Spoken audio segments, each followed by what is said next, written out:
중국에 있는 공장 전체를 인도로 이전합니다. 이재용의 갑작스러운 행동은 시진핑 행정부를 충격에 빠뜨렸다. 중국 경제시장 폭락, 80만 명이 일자리를 잃었다.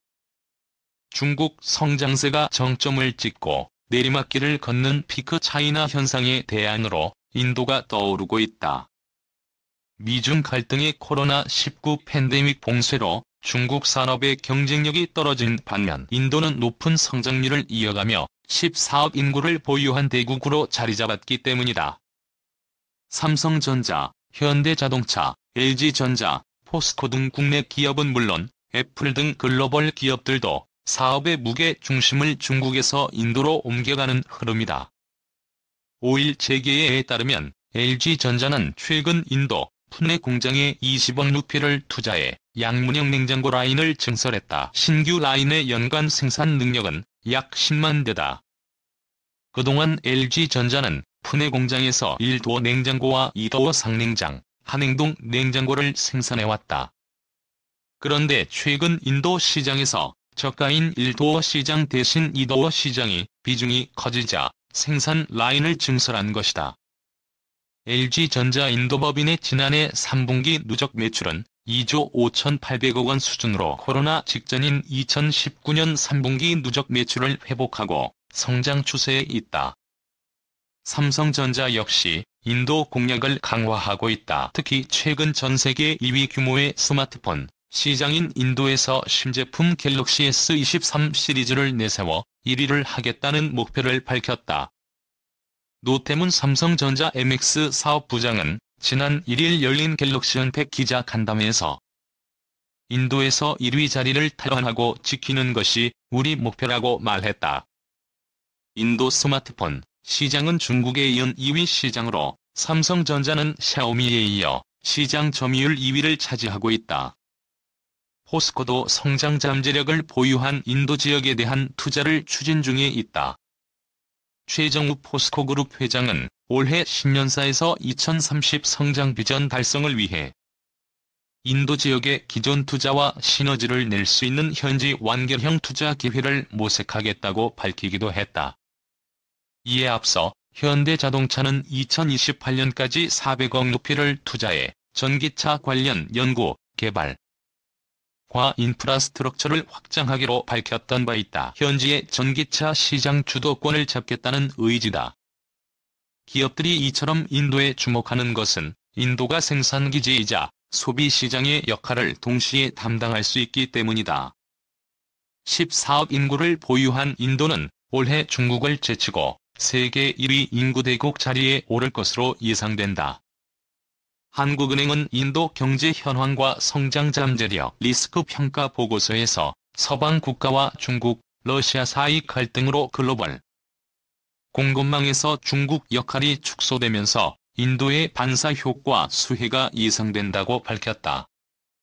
인도, 미국 자유무역협정 협상, 미국 정부의 탈중국 기업에 대한 세제 혜택 등과 함께 미국 기업을 중심으로 인도로의 생산기지 이전이 가속화될 가능성이 있다는 것이다. 인도는 올해까지 3년 연속 연 6% 넘는 고도 성장을 이어갈 것으로 예상된다. S&P 글로벌은 지난해 11월 보고서에서 2021년부터 2030년까지 10년 동안 인도 경제는 연 평균 6.3%씩 성장해 일본과 독일을 제치고 세계 3위 경제 대국이 될 것이라고 전망했다. 코트라는 보고서에서 인도는 코로나19로 가장 큰 피해를 입은 국가지만 대규모 고용 창출, 경제 성장 회복을 이룩했다며 억눌린 수요 창출로 추가적인 경제 확대가 이루어질 것으로 전망된다고 내다봤다. 미중 갈등으로 정치적 불확실성이 커진 점도 인도의 몸값이 오르는 배경이다. 인도는 4개국 안보협의체인 쿼드 회원국이다. 미국과 일본은 최근 반도체와 인공지능, 무선통신 등 첨단 기술 협력을 강화하는 내용을 담은 핵심 신흥기술 구상을 체결했다. 이에 따라 제너럴 일렉트릭 에어로스페이스가 인도로 진출해 제트 엔진을 공동 개발한다. 이미 글로벌 기업들이 중국에 있던 생산기지를 인도로 옮겨가고 있다. 애플이 대표적인 예다.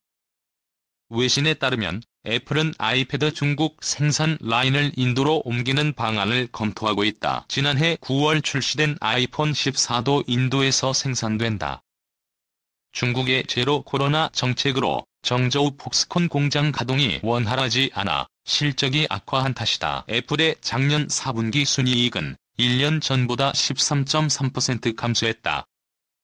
애플 최대 협력 업체인 대만 폭스콘 역시 인도 공장 인력을 4배로 확대하기로 했다.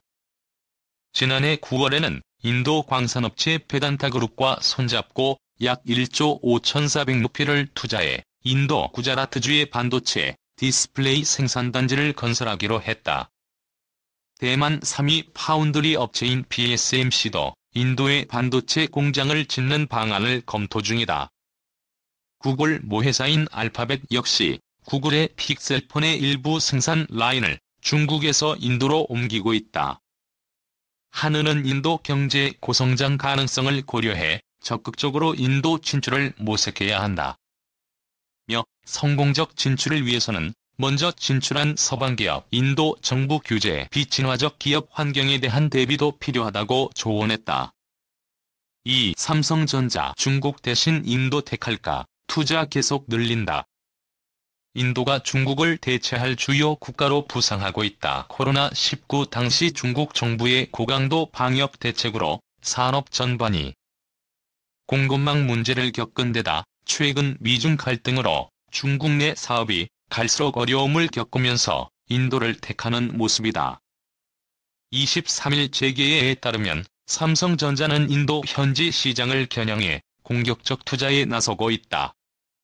삼성전자는 인도를 스마트폰 핵심 생산 기지로 키우기 위해 차기 폴더블 스마트폰을 초도 물량부터 인도에서 생산하기로 했다.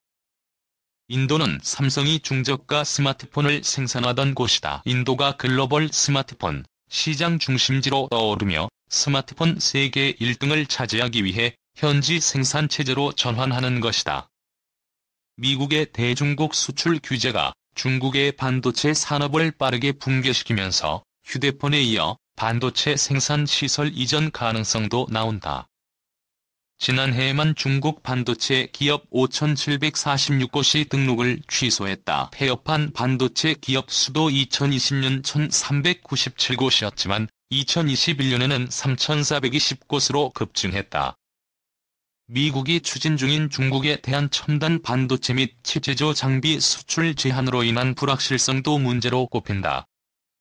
삼성전자는 중국 시안의 낸드 플래시 공장에서 회사 전체 낸드 플래시 공급량의 40%가량을 만든다. 미국 어플라이드 머티리얼즈와 램리서치 KLA를 비롯해 네덜란드 ASML, 일본 도쿄 일렉트론 등 세계 5대 반도체 장비업체가 대중국 반도체 장비 수출 금지에 동참하면서 미국의 허가 없이는 사실상 첨단 반도체 생산이 불가능하다. 현재 반도체법은 중국을 비롯해 미국이 지정하는 우려대상 국가에 10년 동안 반도체 시설을 짓거나 추가 투자가 없어야 미국 내 반도체 관련 제조업 투자에 대해 재정 지원과 최대 25% 세 공제를 보장한다는 조항이 포함됐다. 특히 미국 상무부는 이르면 이달 중 반도체법에 대한 세부 지침을 발표할 예정이다. 업계에서는 이번 세부안의 구형 반도체를 제조하는 기존 시설이나 주로 외국 시장을 대상으로 제조 능력을 물질적으로 확장하는 투자 등 예외 조항과 관련한 내용이 포함될 것으로 본다. 중국 현지의 기술 탈취 문제도 심각해지고 있다. 글로벌 노광장비업체 ASML도 최근 중국 현지에서 독점 기술 관련 기술 정보가 유출됐다. ASML은 연간 실적 보고서를 통해 피해 사실을 알렸다. 삼성전자와 SK하이닉스 등 국내 주요 기업들도 중국 현지에서 기술 탈취의 표적이 될 수 있다는 우려가 나온다. 반면 인도는 현재 반도체 시장 규모가 크지 않지만 성장 가능성 측면에서 높은 평가를 받는다. 최근 미국과 국방 및 첨단 기술 분야에서 손을 잡고 본격적인 대중국 견제를 위한 협력 강화를 약속했기 때문이다. 미국과 일본은 최근 반도체와 인공지능, 무선통신 등 첨단 기술 협력을 강화하는 내용의 핵심 신흥기술 구상을 체결했다. 향후 5G 이동통신 등 반도체가 탑재되는 첨단 IT 제품 수요도 급증할 전망이다. 인도 정부 차원에서 삼성전자에 반도체 공장 투자 계획을 검토해달라고 적극 요청하는 것으로 알려졌다. 반도체 업계 관계자는 미국이 첨단 반도체 장비의 중국 수출을 제한할 당시 삼성전자와 SK하이닉스에 대해 이를 1년 유예해줬는데 이번 세부안에선 한국 기업에게 유리한 조건이 나올지 미지수다며 중장기적으로 중국보다 안정적으로 생산시설 구축이 가능한 국가를 고려할 수 있다고 말했다. 3. 삼성, SK 미반도체법 보조금 받으면 중국 생산 5% 이상 증산 불가. 미국 정부에서 주는 반도체 지원 보조금을 받기 위해 기업들이 앞으로 10년 동안 중국에서 반도체 생산량을 범용 반도체는 10%, 첨단 반도체는 5% 이상 늘리지 못하도록 하는 반도체법 세부 규정이 발표됐다. 미국 상무부는 21일 반도체법 지원금이 국가 안보를 저해하는 용도로 사용되지 않도록 설정한 가드레일 조항의 세부 규정안을 관보 등을 통해 공개하고 60일 의견 수렴을 거쳐 확정한다고 밝혔다. 반도체법은 중국이 간접적인 혜택을 입는 것을 막기 위해 보조금을 받은 기업이 이후 10년간 중국에서 반도체 생산 능력을 실질적으로 확장하면 보조금 전액을 반환해야 한다고 규정했다. 다만 상무부는 실질적인 확장을 양적인 생산 능력 확대로 한정하고 기술 개발을 통해 한 웨이퍼당 생산 규모를 늘리는 것은 생산 능력으로 보지 않겠다며 기술적 업그레이드는 규제하지 않기로 했다. 반도체 생산 능력의 구체 기준은 반도체 제조 시설의 경우 월별 웨이퍼 수, 반도체 패키지 시설의 경우 월별 패키지 수로 정의했다. 또 상무부는 중대한 거래 규모를 10만 달러로 정의했다. 이 금액을 넘어설 경우 첨단 반도체의 경우 생산 능력을 5% 이상 확장하지 못하게 하고 이전 세대의 범용 반도체는 생산 능력을 10% 이상 늘리지 못하게 했다. 상무부는 범용 반도체 기준으로 로직 반도체는 28나노미터, D램은 18나노미터, 낸드 플래시는 128단으로 정의했다. 이보다 높은 수준의 반도체를 생산할 경우 새로운 시설의 건설, 새 반도체 제조 능력 추가 등을 통해 5% 이상 생산 능력을 늘리지 못한다. 상무부는 또 미국 정부의 보조금을 받는 기업에 대해 상무부나 재무부 등의 블랙리스트에 있는 화웨이, YMTC 등 중국 우려 기업과의 공동 연구를 하거나 기술 라이선싱을 하는 것을 금지했다. 한국의 경우 삼성전자와 SK하이닉스가 현재 중국에서 비교적 첨단 반도체를 생산하고 있으며 미국 정부의 보조금을 받을 경우 기술적 수준에 따라 5에서 10% 생산 시설 확장 제한 조치를 받게 된다. 앞서 상무부가 작년 10월 발표한 대중 반도체 수출 통제는 미국 기업이 핀팻 기술 등을 사용한 로직칩, 18나노미터 이하 D램, 128단 이상 낸드 플래시를 생산할 수 있는 장비, 기술을 중국에 판매할 경우 허가를 받도록 해 사실상 수출을 금지했다. 한국 정부는 당시 미국 정부와 협상을 통해 삼성전자와 SK하이닉스에 대해선 1년 동안은 중국 공장 업그레이드에 필요한 장비를 수입해도 된다는 포괄적 허가를 받았다. 삼성전자와 SK하이닉스는 미국 정부의 허가로 올해 10월까지는 중국 공장에서 이들 장비를 계속 수입할 수 있지만 그 이후가 문제여서 한국 정부가 미국과 협의를 이어가고 있다.